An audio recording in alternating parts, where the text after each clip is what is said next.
ఈ రోజు కార్గిల్ 25వ విజయ్ దివస్ జరగనుంది. కార్గిల్లోని యుద్ధ వీరుల స్మారకాన్ని ప్రధాని మోదీ సందర్శించి నివాళులర్పించనున్నారు. ఉదయం 9:20 ఆయన యుద్ధ స్మారక వద్దకు చేరుకుంటారు. యుద్ధంలో ప్రాణాలు అర్పించిన వీర సైనికులకు నివాళులర్పిస్తారు. మరోవైపు కార్గిల్ విజయ్ దివస్ ఉత్సవాలు గురువారం ద్రాస్ లో ప్రారంభమయ్యాయి. రజత్ జయంతి వర్ష పేరుతో ఈ ఉత్సవాలను నిర్వహిస్తున్నారు.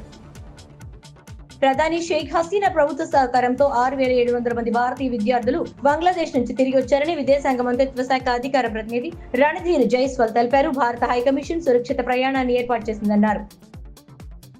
తన వ్యక్తిగత ఇమేజ్ దెబ్బతీసేందుకు కొందరు కుట్రలు చేస్తున్నారంటూ మండిపడ్డారు. మిథున్ రెడ్డి తమ ఆస్తుల వివరాలను ఎలక్షన్ అఫిడవిట్ లోనే ఉన్నాయని, ఈ ఘటనకు సంబంధించి నిజానిజాలు ప్రభుత్వం బయట పెట్టాలన్నారు. ఈ ఘటనకు సంబంధించి అరెస్ట్ అయిన అనురాగ్ జీడీపీకి చెందిన వ్యక్తి తమపై పత్రికలు కథనాలు ప్రచురించే ముందు తమ వివరణ తెలుసుకోవాలని, ఏకపక్షంగా కథనాలు వేయొద్దని, ఈ వ్యవహారం ఇలాగే కొనసాగితే పరువు నష్టం దావా వేస్తామని హెచ్చరించారు మిథున్ రెడ్డి.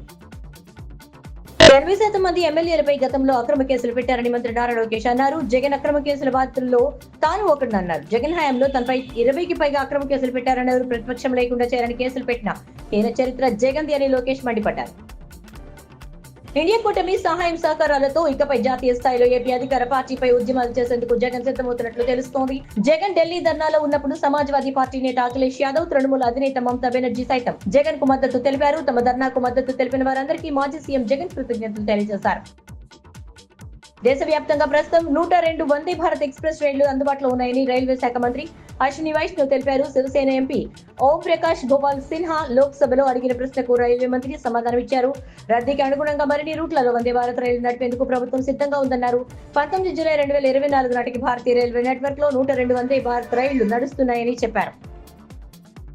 ఎమ్మెల్యే పార్టీ ఫిరాయింపు వ్యవహారంలో తెలంగాణ హైకోర్టు కీలక ఆదేశాలు ఇచ్చింది. బీజేపీ ఎమ్మెల్యే మహేశ్వర్ రెడ్డి నుంచి పిటిషన్ స్వీకరించాలని అసెంబ్లీ స్పీకర్ ను ఆదేశించింది. దానం నాగేందర్ ఇటీవల బీఆర్ఎస్ ను వీడి కాంగ్రెస్ పార్టీలో చేరిన విషయం తెలిసిందే. పార్టీ ఫిరాయింపులకు పాల్పడిన దానం నాగేందర్ పై చర్యలు తీసుకోవాలని తాను చేసిన ఫిర్యాదును స్పీకర్ తీసుకోలేదంటే BJP floor leader Aleti Maheshwar Reddy Telangana హైకోర్టును ఆశ్రయించారు. తన ఫిర్యాదును స్పీకర్ స్వీకరించారు ఆదేశాలు ఇవ్వాలని కోరారు. మహేశ్వర్ రెడ్డి పిటిషన్ పై హైకోర్టు విచారణ చేపట్టింది. మహేశ్వర్ రెడ్డి నుంచి ఫిర్యాదును స్వీకరించి రసీదు కూడా ఇవ్వాలని అసెంబ్లీ స్పీకర్ కార్యాలయాన్ని ఆదేశించింది.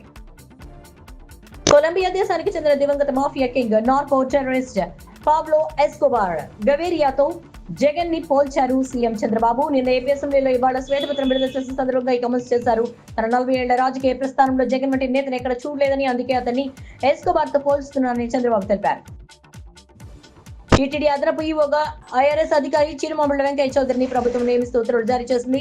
2005 బ్యాచ్ ఐఆర్ఎస్ అధికారి వెంకయ్య ప్రస్తుతం కేంద్ర సర్వీసుల్లో ఉన్నారు. రాష్ట్ర ప్రభుత్వ విజ్ఞప్తి మేరకు కేంద్రం ఆయన డెప్యుటేషన్ పై ఏపీకి పంపింది.